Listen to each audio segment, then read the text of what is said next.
साथियों नमस्कार। मैं हितेंद्र कुमार, आपका बहुत बहुत स्वागत।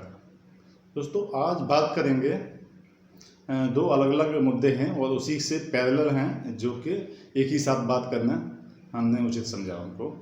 तो दोस्तों एक मामला है लेटरल एंट्री। आप जानते होंगे क्या है लेटरल एंट्री। दूसरा एक मामला है कि जो अभी सुप्रीम कोर्ट ने SC ST और जो उसका जो रिजर्वेशन में क्रीमी लेयर लागू करने का उन्होंने आदेश दिया था और सरकार को बोला था आप इस पर क्रीमी लेयर लागू कर सकते हैं। दोस्तों दो मुद्दे हैं, दोनों मुद्दे पर बात करेंगे। दोस्तों शुरू करने से पहले आपसे मैं एक निवेदन करना चाहूँगा, यदि चैनल पर आप पहली बार आए हैं और अब तक सब्सक्राइब नहीं किया है तो प्लीज़ सब्सक्राइब कर दें, लाइक भी करें और शेयर जरूर करें। Thank you. दोस्तों मामला क्या है कि अभी सरकार ने 45 पदों की नोटिफिकेशन निकाला था। उन्होंने UPSC ने नोटिफिकेशन निकाला था और नोटिफिकेशन में 45 पदों पर नौकरियां भरने का उसमें नोटिफिकेशन था और उसमें कुछ 10 पद थे जॉइंट सेक्रेटरी लेवल के और बाकी के जो 25 जो पोस्टें थी वो डायरेक्टर, डिप्टी डायरेक्टर और डिप्टी सेक्रेटरी उसके पद थे। दोस्तों इसमें काफ़ी लेके इसकी चर्चा हुई और काफ़ी विपक्ष ने इसको काफ़ी आड़े हाथ लिया। दोस्तों जो लेटरल एंट्री की जो पद की नौकरियां निकाली गई थी उसमें नेता प्रतिपक्ष राहुल गांधी ने काफ़ी तीखी प्रतिक्रिया दी थी और अपने X पर जो एक पोस्ट करके लिखा था कि पहले आप पोस्ट को इसको पढ़िएगा।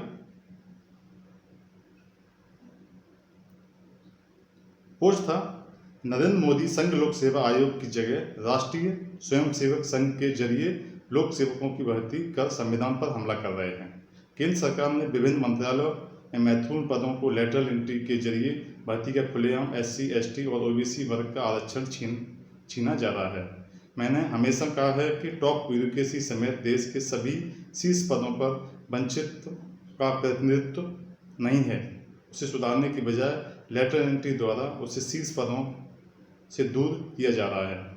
यह UPSC की तैयारी कर रहे प्रतिभागी युवाओं के हक पर डाका और वंचितों के आरक्षण समेत न्याय की परिकल्पना पर चोट है। चंद कॉर्पोरेट के प्रतिनिधित्व निर्णायक सरकारी पदों पर बैठकर क्या कारनामे करेंगे, यह ज्वलन उदाहरण से भी है जहां निजी क्षेत्र में आने वाले पहली बार चेयरपर्सन बनाया गया था। प्रशासनिक ढांचे और सामाजिक न्याय दोनों को चोट पहुंचाने वाला यह देशविरोधी कदम इंडिया मजबूती से विरोध करेगा। IAS का निजीकरण, आरक्षण खत्म करने की मोदी की गारंटी है। दोस्तों ये तीखी प्रतिक्रिया दी थी। इस प्रतिक्रिया आने के बाद जो तमाम देश के नेता हैं, चाहे वो किसी पार्टी को हैं, माननीय अखिलेश यादव, माननीय मायावती जी और लालू जी, तेजस्वी यादव जी, कई तमाम ये चिराग पासवान जी, सभी नेताओं ने अपनी क्रिया दी थी और उनको बताया था कि ये कानून विरोधी है और ये संविधान के जो नियम हैं उन नियम कानून के तहत इसको नहीं किया जाता है और इसमें रिजर्वेशन का कोई ध्यान नहीं रखा जाता है, इसलिए ये इसको लागू नहीं करना चाहिए। दोस्तों ये जो प्रक्रिया है इसमें अभी सरकार का नया आज वो आ गया है, एक जो मिनिस्टर हैं उसके जितेंद्र सिंह जी, उन्होंने अपना लेटर लिखा है कि इस कानून इसको नोटिफिकेशन को इसको रद्द किया जाएगा और इसमें संविधान के नियमों का पालन नहीं हो रहा है। तो दोस्तों अब सवाल ये है, सरकार ये जैसे ये जो भी नोटिफिकेशन निकलते हैं, ये सेक्रेटरी, जॉइंट सेक्रेटरी लेवल के पद हैं, तो उसको सरकार को सब हर एक चीज़ की जानकारी होती होगी, लेकिन इतने पदों की वैकेंसी निकाली गई। अब ये जितेंद्र सिंह ने जो पत्र लिखा है उसमें ये दर्शा रहा है कि जैसे सरकार को इसमें कुछ पता ही नहीं था। दोस्तों अब ये मामला ये है कि यदि ये सरकारी सामाजिक न्याय के तहत नहीं है, ये भर्तियां नहीं हो रही थी, तो अब जो 2019 में जो भर्तियां हुई हैं, आप ये देखिएगा, ये जो अखबार की ये जो कटिंग है इसमें बिना IAS परीक्षा दिए 31 लोग बने सीनियर अफसर। ये भी लेटरल एंट्री के जरिए ही किया गया था।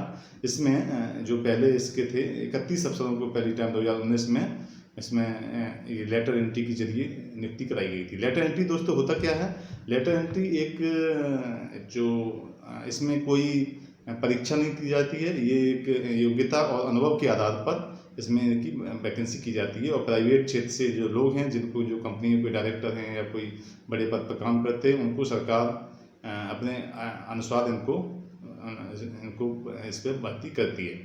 तो दोस्तों इसमें कोई परीक्षा नहीं होती है, जबकि देश में ये कानून है कि जो भी आईएएस ऑफिसर बनता है उसे यूपीएससी की जो परीक्षा होती है वो सबसे पहले प्री है, उसके बाद मेन है, उसके बाद इंटरव्यू है, उसके बाद रिटर्न है, तमाम चीज़ें होती हैं। वो सब करने के बाद और काफ़ी साल जब ये सीनियरिटी के अकॉर्डिंग जब प्रमोशन होते होते जब ये इनको कम से कम 25 या 30 साल नौकरी जब हो जाती है, तब इनको सेक्रेटरी और जॉइंट सेक्रेटरी के लेवल पर कुछ लोग ही पहुंच पाते हैं, हर एक लोग तो नहीं पहुंच पाता है, तो कम ही पद होते हैं। अब सरकार ने ऐसा ही ये कानून लागू कर रही थी कि जिसमें लेटरल एंट्री के जरिए डायरेक्ट भर्ती की जा सके। दोस्तों अब इसको सरकार इस पर अपने कदम वापस खींच रही है और इसको कह रही है कि हम इसको रद्द कर देंगे, करवाएंगे, फिलहाल रोक लगा दी है फिलहाल। तो दोस्तों अभी ये हो क्या रहा है दोस्तों, अभी रिसेंटली आपने देखा है सुप्रीम कोर्ट ने जो एक अपना कानून जो फैसला सुनाया था, उसमें जो SC/ST के जो रिजर्वेशन है, उसमें जो नौकरी में वो भर्तियों में जो रिजर्वेशन लागू होता है, उसमें उसको क्रीमी लेयर में लाया जाए।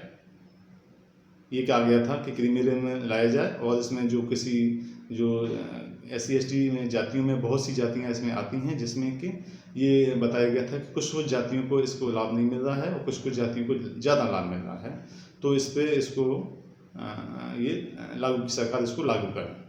दोस्तों वो भी मुद्दा काफ़ी चला, उसी के चलते कल शायद 21 जो अगस्त को कल भारत बंद का ऐलान किया गया है। और दोस्तों अभी ये मामला ये देखा जा रहा है कि जो दोनों ये मुद्दे थे, ये दोनों मुद्दे रिजर्वेशन से जुड़े हुए थे और सरकार इस पे सत्ता विपक्ष भी काफ़ी रिजर्वेशन पे अपना हालिया जो सवाल कर रही थी कि हम संविधान के लागू करेंगे, संविधान के जो कॉपी फोटो दिखा कर चुनाव में प्रचार किया गया था।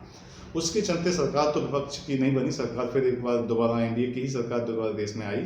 लेकिन अब ये सरकार क्या कहना क्या चाहती है, लोगों को गुमराह करके या लोगों को अपना जो अपनी सिंपैथी दिखा के ये लागू करना चाह रही है कि हम किसी की कोई भी संस्था है उस पर आरक्षण पर उसके तहत काम नहीं करेगी तो सरकार उसको रोक लगा देगी। तो सरकार एक तरह ये वोट बैंक साधने की कोशिश कर रही है। क्या ये एक अहम सोचने वाली मुद्दा है और इसको सरकारों को स्पष्टीकरण देना चाहिए कि ऐसे मुद्दे सामने कैसे आ जाते हैं और बाद में सरकार को इस पर रोक लगानी पड़ती है। तो दोनों अहम मुद्दे हैं। सरकार ने जब ये सभी नेता विपक्ष ने और सभी लोगों ने इस पर अपने इस पर प्रतिक्रिया दी और इसको विरोध किया इसका, तो सरकार ने इसको रोक लगा दी। तो अब ये इस पर क्या रोक लगाई है फिलहाल, अब आने वाले समय में ये नहीं पता होगा इसको क्या होगा, बिल्कुल बंद कर दिया जाएगा लेटरलिटी या होगी, ये अभी आने वाले समय में सरकार क्या इस पर फैसला लेती है ये पता चलेगा। दोस्तों थैंक यू, धन्यवाद।